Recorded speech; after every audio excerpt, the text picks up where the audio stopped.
आदमी की जिंदगी, शरीफ की जिंदगी के भीतर जो हमारी कमजोरियां हैं, एक एक को हम पैरों के तरीके से रौंद के फेंकेंगे। आप चलिए इस मोर्चे पे। और बाहर, हाँ बेटे, मैं बाहर की भी कहता हूँ, बात नहीं, मैं बाहर की भी कहता हूँ। तेरे घर के भीतर जो दुष्ट परंपराएं चलती हैं, मैं उसके लिए भी तुझे सलाह दूंगा। उसके लिए भी लोहा लेने की कोशिश करना, मोर्चा लेने की कोशिश करना। डॉक्टर दोनों कामों को लेकर चलता है।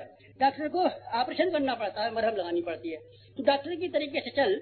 घर वालों को प्यार कर, घर वालों को दुलार कर, घर वालों को सहयोग कर, घर वालों की सेवा कर। लेकिन जहाँ कहीं भी घर वाले वो काम कर रहे हो जो नहीं करने चाहिए, बेटे तुझे रोकने भी चाहिए।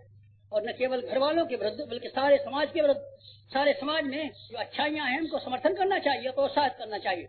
लेकिन जहाँ भी हमको गलतियां दिखाई पड़ती हैं, जहाँ भी कुरीतियां दिखाई पड़ती हैं, जहाँ भी अवांछनीयता दिखाई पड़ती है, हमको लोहा भी लेना चाहिए। हमको ब्रह्म क्षत्र नाम की एक कौम थी किसी जमाने में, प्राचीन काल में। फिर तो दो हिस्से हो गए उसके। एक ही कौम थी जिसमें ब्राह्मण और क्षत्रिय का सम्मिश्रण था। जैसे जैसे परशुराम ब्राह्मण भी थे और क्षत्रिय भी थे। ब्राह्मण धन क्षत्रिय, क्षत्रिय थे कौन थे? परशुराम जी। और बहुत सारे विश्वामित्र कौन थे? ब्रह्मर्षि और वो ऋषि। बेटे ये दोनों का मिला हुआ जोड़ा था। प्राचीन काल में ब्राह्मणों को ही दोनों काम करने पड़ते थे, ऋषियों को ही दोनों काम करने पड़ते थे। अवांछनीयता को खाना भी पड़ता था और धर्म की स्थापना को भी बनाना पड़ता था। भवन कराना, गायत्री के जप कराना, अनुष्ठान कराना, सब काम कराना। बेटे अच्छा ये जरूर कराना, अखंड कीर्तन कराना, कथा कहना, सत्यनारायण स्वामी की कथा कहना, जो भी कर सकते हो करना। लेकिन ये ध्यान रखना, इस अकेले से काम नहीं चलेगा। अकेले से काम नहीं चलेगा। लोगों के अंदर वो वृत्ति भी आपको जगानी पड़ेगी, वो शौर्य भी जगाना पड़ेगा, वो साहस भी जगाना पड़ेगा, वो हिम्मत भी जगानी पड़ेगी और वो रोष और मन्यु भी जगाना पड़ेगा, जिसके बिना इस दुनिया का संतुलन कायम नहीं दे सकता। मित्रों, आप लोगों को पहला काम मैंने ये बताया कि आप बंटवारे के लिए तैयार हो और अपनी जिंदगी में बंटवारा करें। यहाँ से जाते ही और अपने क्रियाकलापों में दोनों तरह की चीजों को आप शामिल रखें। ज्ञान वाली चीज को, धर्म की स्थापना वाली चीज को, पूजा पाठ वाली चीज को, और साथ साथ में संघर्ष वाली चीज को, जिसमें अपने भीतर से संघर्ष करना और अपने स्वभाव और कर्म और आदतों को ठीक करना। ये अपने आप को संघर्ष पहला चरण है। इसके बाद है हमारे बहिरंग जीवन में भी संघर्ष खड़ा करना पड़ेगा। संघर्ष के लिए मैं आपको शुभकामना भेजता हूँ और आशीर्वाद भेजता हूँ। और मैं चाहता हूँ आप लड़ाकों की तरीके से, गुरु गोविंद सिंह की तरीके से, दूसरे समर्थ लोगों की तरीके से समाज में एक इस तरह का उदाहरण पैदा करें जिससे ये मालूम पड़ता हो कि उन्होंने नीति और धर्म की स्थापना में भी मदद दी और अनीति और पाप के उन्मूलन में भी उतनी ही बहादुरी से और इतनी साहस से काम दिया। दोनों काम के लिए मैं आपको भेजता हूँ यहाँ से। और मैं क्या भेजता हूँ? और बेटे मैं एक और काम आपको सौंप करके आज की बात खत्म कर दूँ। एक काम यह है, अब आप यहाँ से जाएंगे लोगों के सामने इस रूप में जाएंगे कि हम कोई आपको शिक्षण करने आए। शिक्षण से क्या होगा? हर आदमी आपको ज्यादा बारीकी से देखेगा, बहुत पैनी नजर से देखेगा, आपकी शक्ल को भी देखेगा, चेहरे को भी देखेगा, माला तो पहनाएगा पर आपको देखेगा जरूर बारीकी से। स्टेज पे हम बैठे हुए हैं, आप यहाँ 500 आदमी बैठे हुए हैं, हर एक की आपकी नजर हमारे ऊपर है, हमारी तरफ देख रहे हैं। इसका क्या मतलब है? हमारा इंटरव्यू ले रहे हैं 500 आदमी। गुरु जी को कैसा बोलना आता है, उनकी कैसी नाक है, कैसे इनके बाल है, हर आदमी की आंख हमारे ऊपर लगी हुई है। बेटे आप जनता के सामने इंटरव्यू देने जा रहे हैं जैसे कि कंपटीशन में इंटरव्यू होता है। हर आदमी आपको देखेगा, क्या चीज देखेगा? आपकी आवाज। हाँ बेटे आवाज भी देखेगा, लेकिन हर चीज आपकी देखेगा। आपको नंगा करके देखेगा। कैसे नंगा करके? जैसे मिलिट्री में भर्ती किए जाते हैं, पहले तो ये देखते हैं ऊंचाई लंबाई, फिर क्या करते हैं, फिर वहाँ ले जाते हैं, कमरे में ले जाते हैं। क्यों साहब यहाँ के लिए ले आए? अब आपको नंगा करेंगे। तो नंगा से क्या मतलब है आपका? आपको हम ये देखेंगे कि आपके सब चीजें शरीर के वो हिस्से जो आपको नहीं दिखाई पड़ते हैं उसको भी हम देखेंगे मिलिट्री में, तब भर्ती करेंगे। जनता आपको नंगा करके दे, जनता में अगर आप नंगा होने के लिए तैयार नहीं है तो आप विश्वास रखिए आपकी इज्जत नहीं हो सकती और आपके अंदर प्रभाव उत्पन्न नहीं हो सकता। हमको प्रभाव उत्पन्न करने के लिए नंगा होने के लिए तैयार होना चाहिए। बेटे क्या करना पड़ेगा? कई चीजें ऐसी हैं जो आपके ईमान से ताल्लुक रखती हैं, वो तो शायद उनकी समझ में ना आवे, जो कि मैं समझा चुका हूँ कि आपको अपना दृष्टिकोण कैसे बनाना चाहिए। लेकिन आपको मालूम है रिटन टेस्ट के अलावा वाइवा भी होता है। इंटरव्यू में बातचीत से भी पूछा जाता है और मौखिक बात भी होती है, वो भी करना पड़ता है ना। हाँ, इसमें आपकी बाहर की बातों को भी लोग देखभाल करेंगे और इससे आपका तौल और आपका वजन और आपकी इज्जत के बारे में पता लगाएंगे। क्या क्या चीजें हैं गुरु जी? बेटे एक तो बात यह है, सबसे पहले तेरा व्यक्तित्व देखेंगे। क्या क्या व्यक्तित्व देखेंगे? सब बात में तेरा इम्तिहान लेंगे और हर बात में से तेरे काट लेंगे नंबर, काय में देखेंगे नंबर काट लेंगे तेरा इज्जत और वजन के लिए। जब तुझे खाना खिलाएंगे लोग वानप्रस्थों को, आप कहाँ से आए? शांतिकुंज के वानप्रस्थ आए। शांतिकुंज के वानप्रस्थ आए, घर में जो रोटी खाता होगा उसकी अपेक्षा तुझे अच्छी रोटी खिलाएगा। अपने घर में मक्के की खाता होगा तुझे गेहूं की खिलाएगा, गेहूं की खाता होगा तुझे पराठा खिलाएगा। तो महाराज जी पराठा तो मैं खाऊं कि ना खाऊं, खाना तो सही बेटे, पर क्या करेगा, तेरी इज्जत और तेरा इंटरव्यू उसके ऊपर टिका हुआ है, लिखा हुआ है। मैंने तो ये यहाँ सिखाया था कि जिह्वा का हमको संयमी होना चाहिए और जिह्वा पे कंट्रोल करना चाहिए। वो आदमी जिसने मिठाई ला के परस दी है वो ये देखेगा कि इसकी अब तरीका क्या है, उसकी नीयत क्या है, उसका ढंग क्या है, आपको इम्तिहान लेगा। क्या करना चाहिए खान पान के संबंध में कभी आपको मौका है तो आप प्रशंसा तो करना। किसकी करेंगे प्रशंसा? उसकी भावना की, खिलाने वाले की, खिलाने में इसमें जिनका प्रेम है उसकी, लेकिन पदार्थों की मत करना। पदार्थों की आपने प्रशंसा करना शुरू की, आपकी मिठाई बहुत अच्छी बनी है, पूड़ी बहुत अच्छी बनी है और जलेबी तो बहुत अच्छी बनी है, ऐसा तो अच्छा बना है, तो आपकी इज्जत दो कौड़ी हो जाएगी। और आपको ये संयमी व्यक्ति माना चाहिए, वो नहीं माना जाएगा। आप बेटे इज्जत खराब हो जाएगी। मैं तो 2 जगह इज्जत खराब करा के आया हूँ और मुझे जिंदगी भर इन बातों का रहेगा दुख। मैंने अपनी 2 जगह इज्जत खराब करा ली, लोगों के सामने अपना जीभ का चटोरापन बता दिया। एक तो मैं बिलासपुर गया, एक सज्जन के यहाँ, उन्होंने तिल की कोई एक टिकिया सी बना रखी थी, तिल की थी और उड़द की दाल थी, उसको उन्होंने तेल में या घी में तल करके रख दिया खाने में, और उसको जाकर के यानी क्या, मेरे दिमाग खराब हो गया। वो मैंने जो उनकी टिकियां थी वो 2 खा ली, और फिर जब दोनों खा ली तो उन्होंने फिर टिकिया परसने की कोशिश की, तो फिर मैंने कहा अच्छा 2 और 2 खा ली। गुरु जी को टिकिया बहुत पसंद है। जब वहाँ से, जिनकी यहाँ से मैं नाम मिलना चाहता, जब कोई बिलासपुर से आता है तो एक उसके डिब्बे जो आते हैं टीन के, उसमें से वो तिल की टिकियां जरूर भेजते हैं। मुझे ये समझते हैं कि ये आदमी तिल की टिकियाओं के लिए बड़ा चटोरा है और बड़ा ललायत रहता है। बेटे मेरे हिंदी से इज्जत गंवा दी, और एक और मैंने गंवा दी इज्जत। मैं गुजरात के दौरे पर गया हुआ था, मोटर में एक दिन लंबा सफर कर रहा था, मुझे सिर में चक्कर आने लगे, तो वहाँ मोटर के अड्डे पर सड़क पर ये चिल्ला रहे थे, नमक की मूंगफली होती है, खारी सिंह। ये क्या चीज, क्या बेचता है? ये मूंगफली है नमक की। तो मैंने कहा मैं ले लूं, इससे जो होता रहेगा मेरा मुंह जो वैसा पानी आता है ठीक से बना रहेगा। तो मैंने इसको 10 पैसे की बेच रहा था, पुड़िया लंबी, उससे ले ली एक, वहाँ से खाली, उसमें से मुंह में डालता रहा। और जो मेरे साथ 4-5 आदमी बैठे थे वो उसी प्रांत के थे, गुजरात के थे। फिर अगली दूर कहीं खड़ा हुआ, कई मील पर जाकर के फिर मैंने 10 पैसे दिए और फिर एक वो ले ली, वही मूंगफली ले ली। उसमें से फिर एक मूंगफली खाता रहा तो कोई 30-40 मील का सफर किया होगा, और मैंने दो मूंगफली के पैकेट खा लिए। बस बेटे मेरे सारे गुजरात में मेरी ऐसी बेइज्जती और ऐसी बदनामी हुई। जो कोई गुजरात से आता है खारी सिंह लेकर के आता है, पैकेट में लेकर के खारी सिंह। जो कोई भी लेके आएगा, न कोई केला लावेगा, न नारंगी लावेगा, न पूड़ी लावेगा, न कचौड़ी लावेगा, खारी सिंह। और हमारी लड़कियां जो हैं, बस कोई आ गया गुजराती आ गया, कोई आज, तो ये खारी सिंह बढ़ रही है। खारी सिंह, बस गुरु जी को खारी सिंह अच्छी लगती है। बेटे मेरी इज्जत खराब हो गई। मैंने जो ये बताया था कि मैंने 24 साल जौ की रोटी खा करके और छाछ पी करके रहा था, मेरा जायका कहीं नहीं है। लोगों ने ये समझा कि तो जीव का कितना चटोरा आदमी है, और मेरी इज्जत गुजरात में तो खारी सिंह ने खराब कर दी, और मध्य प्रदेश में उस तिल की टिकियों ने खराब कर दी। आप जीव पर काबू रखना। आप हमारे प्रतिनिधि होकर के जा रहे हैं। आप जीव के बारे में कहीं जहाँ चीजें परसी जा रही हो, वहाँ आप इस बात को देखना कि आपका इंटरव्यू लिया जा रहा है। जायके चीजों को आपको पसंद है कि ये चीजें पसंद है कि हमने आपको तो नहीं बता सकते, पर इन देव कन्याओं को, लड़कियों को हमने पढ़ा दिया था यहाँ से, बेटी तुम्हें कुछ खाना हो तो फिर यहाँ खा लेना, वहाँ जाकर के स्थान से रहना, जैसे तुम यहाँ रहती हो। कोई मिठाई वगैरह प्रस्ताव जरा सी चीज तो स्वागत के लिए ले लेना, लेकिन ये मत करना कि सारी की सारी तुम मिठाइयाँ ही खाती रहो, तुम्हें उल्टी होने लगे और टट्टी होने लगे। तो तुम्हें उल्टी टट्टी हो जाएंगी तो तुम बीमार पड़ जाओगी और हमारी बेइज्जती हो जाएगी। ये वहाँ नहीं रहती होंगी, ऐसे रहती होंगी। यहाँ से जीभ पर काबू लेके गई थी, आप जीभ पर काबू लेकर के जाना, क्योंकि आपका जनता के सामने इंटरव्यू है, और जनता के सामने अपनी बातचीत पर लगाम रख के जाना। आपस में आप 2 आदमी बात करते हो, आपकी 2 आदमियों में तीसरा आदमी सुनता रहता है कि ये वानप्रस्थी आपस में क्या बात कर रहे हैं। अरे स्टेज पे एकदम बढ़िया बात कहेंगे और आपस में बात कर रहे हैं। बेटे आपस की तेरी बात है, वही असली तेरी बात। असल में तेरी असली बात वही जिसके द्वारा तेरी इज्जत को लोग देखेंगे, परखेंगे। जो आपस में तुम क्या बात करते हो, आपस में क्या बात करते हो, तुम्हारे रहने सहने का ढंग। बेटे हम तुमको बाराती बना करके नहीं भेज रहे हैं, कहाँ, लोगों के पास आप जाए, बाराती बन के मत जाना। बाराती किसे कहते हैं?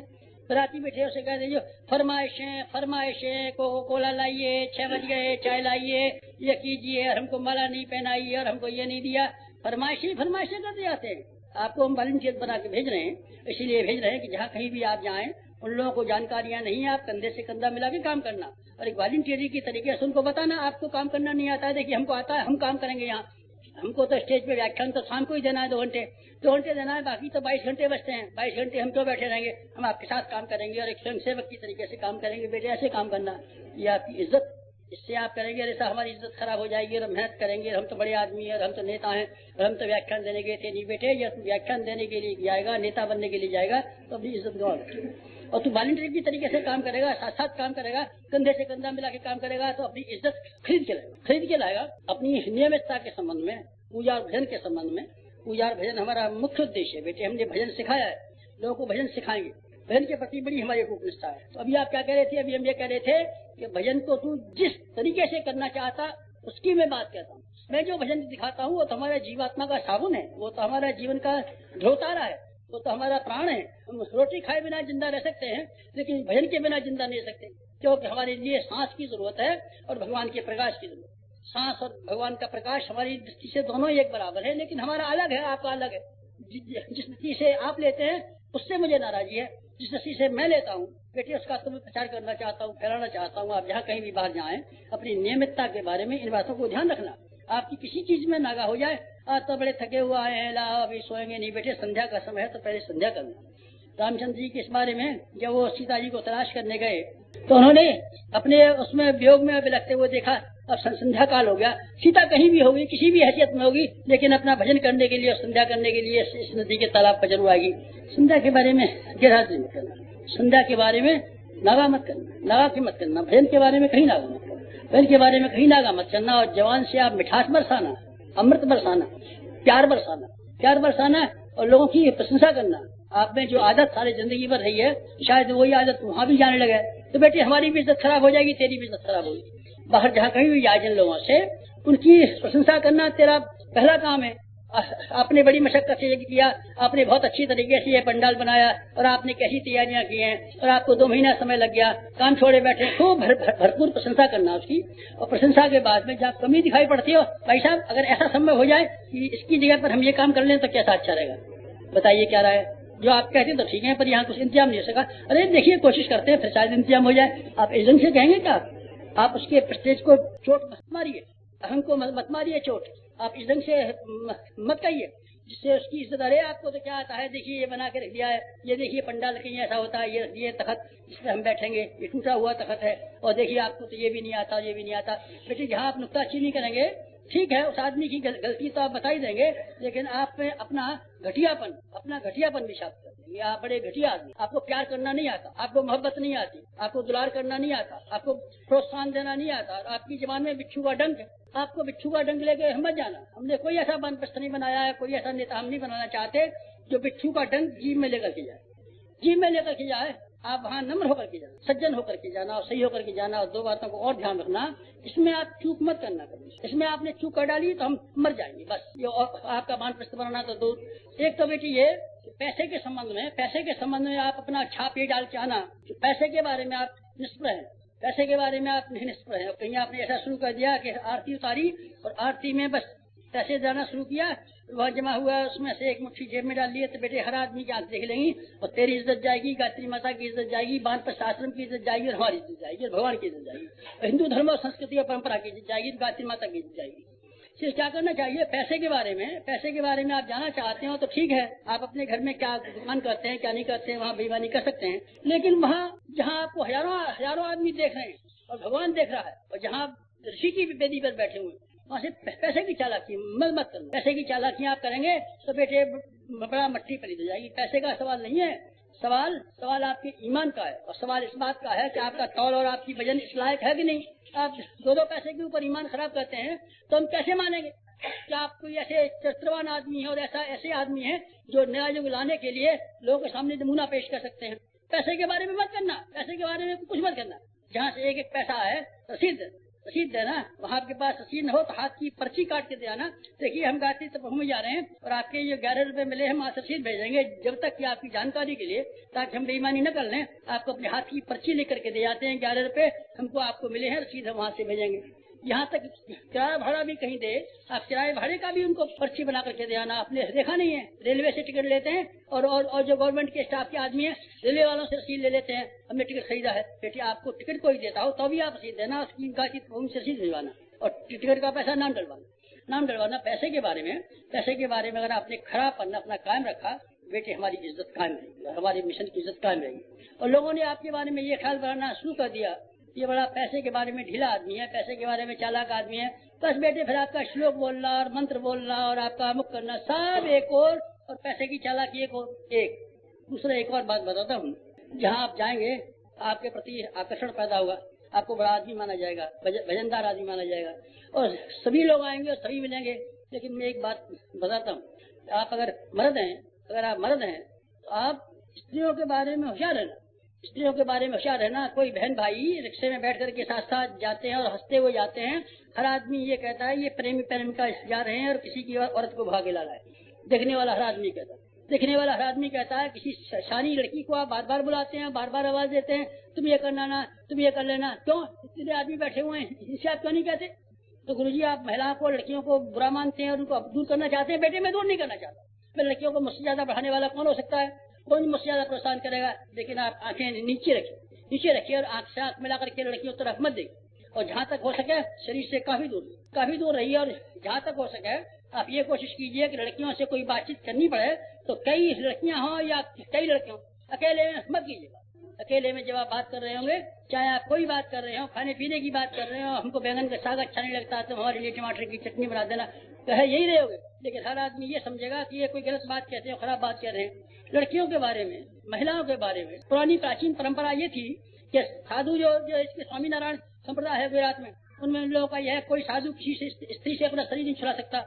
मैं उतना ज्यादा सत्यवादी तो नहीं हूँ, लेकिन मैं ये जरूर चाहता हूँ कि आपकी आंखों में शील और आपकी आंखों में मर्यादा स्त्रियों के बारे में। और मैं महिलाओं से कहता हूँ कि तुम कहीं अगर शाखाओं में जा रही हो, तुम कोई प्रचार करने जा रही हो, तो लड़कियों हमारी इज्जत का ध्यान रखना, हमारी का ध्यान रखना। तुम क्या कहती हो, क्या बकती हो, क्या व्याख्यान देती हो, उसकी 2 कौड़ी की कीमत है। सबसे बड़ी कीमत यह है कि शांति कुंज की लड़कियां हैं, इसमें तमीज है कि नहीं है, शऊर है कि नहीं। साथ फाड़ की ही करोगी और गलत सही सीधे उल्टे कपड़े पहन के बैठोगी तो बेटी हम मर जाएंगे। अच्छी तरीके जानते या लड़कियों को तुमने देखा नहीं, हम भेजते हैं और उनको रुद्राक्ष की माला पहना के भेजते हैं, कपड़े पहना के भेजते हैं और हमको उनको तपस्वी के रूप में भेजते हैं। तो महिला जागृति की लड़कियां जहाँ कहीं भी जाओ सिर्फ तपस्वी के रूप में जाना, अपने घर में जो चाहना हो उसे पहनना। कभी स्टेज के ऊपर, कभी किसी मंच पर, किसी की सार्वजनिक सभा में इस तरह का लिबास पहन के मत जाना जो हमारी शान के खिलाफ है। अगर तुम हमारी शान के खिलाफ जाओगी, इस तरीके से बातचीत करोगी, लोगों से घुल के बात करोगी, भैया जी सीधे नहीं सिर्फ भैया जी लगा जी। बेटे हमने वहाँ ईसाइयों की नहना को देखा, हमारा क्रिश्चियन कॉलेज में इंदौर में व्याख्यान हुआ, उन्होंने फिलॉसफी के ऊपर पादरियों ने हमारा व्याख्यान कराया। सबसे आगे बैठी हुई थी ननो, बड़ी बड़ी शानी लड़कियां थी, पर प्रत्येक लड़की को मैंने ये देखा, अगले वाली लाइन में बैठी हुई थी, आंखें नीची थी, सबकी आंखें नीची थी। मैंने उससे ये पूछा ये क्या बात है, आपके यहाँ घूंघट नहीं मरता, हमारे यहाँ घूंघट तो नहीं मरता, हमारी आंखें नीचे रखी जाती है। और मर्दों के बारे में ये जो नने हैं घूंघट नहीं मारती, लेकिन इस बात का ध्यान रखती है, इस बात का कि कहीं ऐसी ढंग से तो हम बात नहीं कर रहे हैं इसको देखने वाले आदमी कोई गलत अंदाज लगा सकें। तो हमेशा उनको जो शिक्षा दी जाती है तब ये बताया जाता है आपको आंखें नीचे रखनी पड़ेगी और मर्दों से बात करना है तो आप इस तरीके से मुद्रा टेढ़ा करके करेंगे, कोई जरूरी बात होगी तो और इस ढंग से करेंगे इसमें कोई आदमी गलत अंदाज नहीं लगा ली। बच्चियों आपसे भी मैं कहता हूँ और लड़कों आपसे भी कहता हूँ, क्योंकि आपको सार्वजनिक क्षेत्र में भेजता हूँ तो खासतौर से मैं आपको धार्मिक क्षेत्र में भेजता हूँ, वानप्रस्थ बना करके भेजता हूँ। आप इन बातों में बेहद सावधान रहिए। आपको स्त्रियों के बारे में किसी ने कलंक लगा दिया तो बेटे हमारा मरना हो जाए, और आपके बारे में किसी ने पैसे के बारे में कलंक लगा दिया तो हमारा मरना हो जाएगा। फिर हम ये मिशन बंद कर देंगे, फिर हम अपना खोमचा लगा लेंगे और हम रिक्शा चला लेंगे और हम ये मिशन बंद करेंगे। आप हमारी इज्जत खराब करेंगे, इज्जत मत खराब कीजिए। हमने ऋषि का बाना पहना है, साधु का बाना पहना है और हमने ब्राह्मण का बाना पहना है और हमने ये घोषणा की है कि हम धर्म तंत्र से लोक शिक्षण करेंगे, धर्म की वो शालीनता, धर्म का वो गौरव की हम रक्षा करेंगे। इसलिए आवश्यक है कि आपको ये मोटी मर्यादाएं, पैसे के संबंध में मर्यादा है, स्त्रियों के बारे में मर्यादा है, आपको वहाँ जहाँ कहीं भी जाना पड़े इन मर्यादा को ध्यान रखना। अगर आप इन बातों को ध्यान रखेंगे तो बेटे आपका पीला कपड़ा जो हमने पहनाया है उसकी भी इज्जत रह जाएगी और आप जो वानप्रस्थ के माध्यम से कार्य करने वाले हैं उनमें सफलता भी मिलती चली जाएगी। मुझे उम्मीद है आप इन बातों को पूरी तरीके से ध्यान में रखेंगे और ऐसे कदम बढ़ाएंगे यहाँ से जाने के पश्चात अपने वैयक्तिक जीवन में और सामाजिक जीवन में, जिससे वो उद्देश्य पूरा होना संभव हो जाए, इसको आप व्याख्यानों के द्वारा करना चाहते हैं। व्याख्यान के द्वारा नहीं, अपने चरित्र और क्रियाकलाप के माध्यम से अगर आप करें तो हमें खुशी होगी और हमारे उद्देश्य की पूर्ति हुए बिना नहीं रहेगी।